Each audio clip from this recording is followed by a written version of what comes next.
Is the Downtown Eastside a creation of government? Let's consider some facts. In the 1970s, the city shut down low-income market housing in all neighborhoods except one, which it renamed the Downtown Eastside. It then incorporated the Downtown Eastside Residents Association, or DERA, to advocate for more concentrated housing and services. Removing low-income people from healthy communities and preventing natural renewal in the area where they were channeled began a downward spiral. Social norms crumbled, and predatory drug gangs were handed a defenseless, concentrated population to exploit. Surveys show most of the residents wish they could live somewhere else, but government continues to concentrate housing and services there. Let's look at these issues in more detail. Thanks for joining the Global Civic Think Tank on this voyage of learning. We want to learn from you, so share your thoughts in the comments and press the subscribe button to keep our conversation going. Global Civic loves British Columbia and its philosophy of liberal democracy that respects individuals and gives us prosperity and freedoms. Sign our petition to let low-income citizens return to healthy, supportive communities and get medical care to those who are sick and suffering. For most of Vancouver's history, low-income people lived in all areas of the city. Homeowners rented their empty bedrooms and provided communal meals and facilities. Most of the owners were older single women who had a fierce reputation for maintaining order, ensuring that all the tenants were working and looking out for each other. These SROs, or single-room occupancies, were called rooming houses, and there were over 200 licensed and many more unlicensed in single-family neighborhoods. But in the early 1970s, the city began closing them in all areas except one where they were required to stay open. They renamed it the Downtown Eastside. This was only possible because the federal and provincial governments abandoned their zoning responsibilities. The federal government Order 200 was issued during World War II and made it illegal for municipalities to stop people from renting out their empty bedrooms. Later, it devolved this power to the provincial governments, and they passed it back to the municipalities. Today, SROs are illegal everywhere except in the Downtown Eastside, where an owner must pay $230,000 per room fine if they change the use.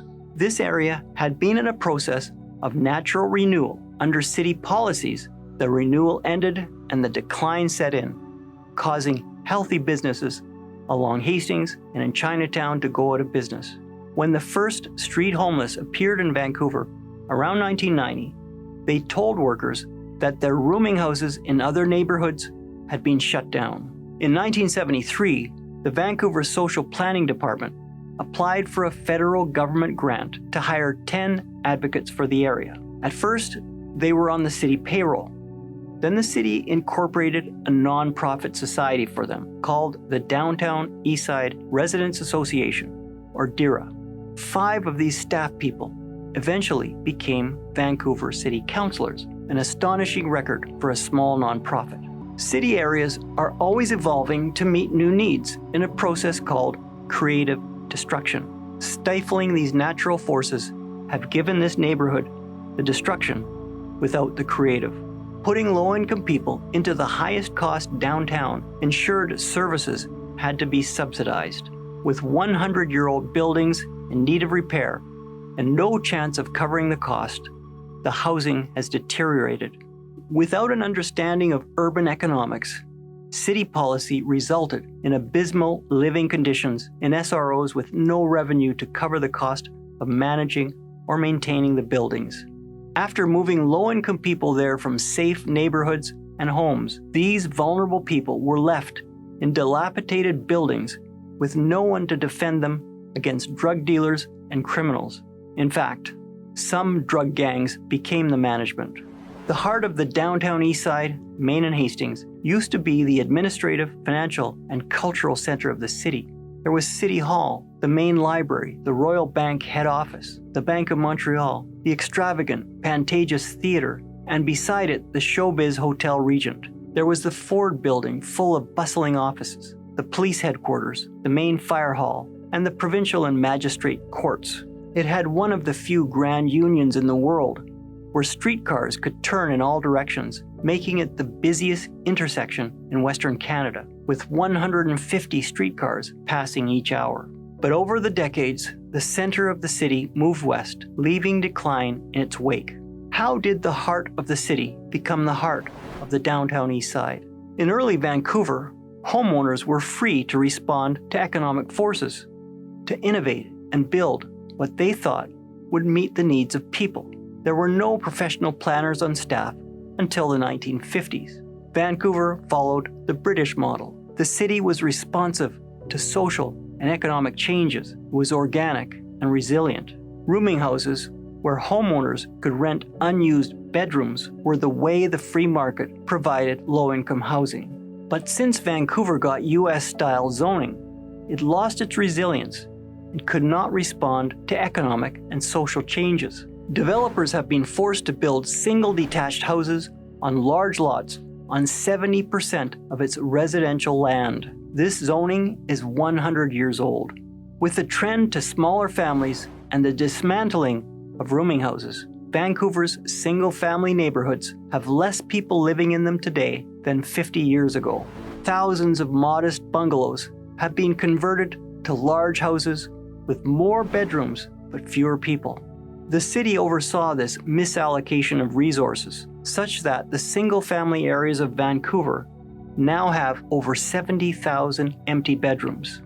A functioning free market would have resulted in smaller houses on smaller lots with fewer empty bedrooms and more housing for everyone. Drug use, mental illness, and poverty do not by themselves cause homelessness. The most poverty-stricken areas in North America, like Detroit and Miami, also have high levels of drug addiction, but low levels of homelessness. The areas of North America with fast-growing populations, healthy economies, and low unemployment rates have the most homelessness. How could that be? All of the places with large homeless areas have rigid zoning laws that have driven up housing prices.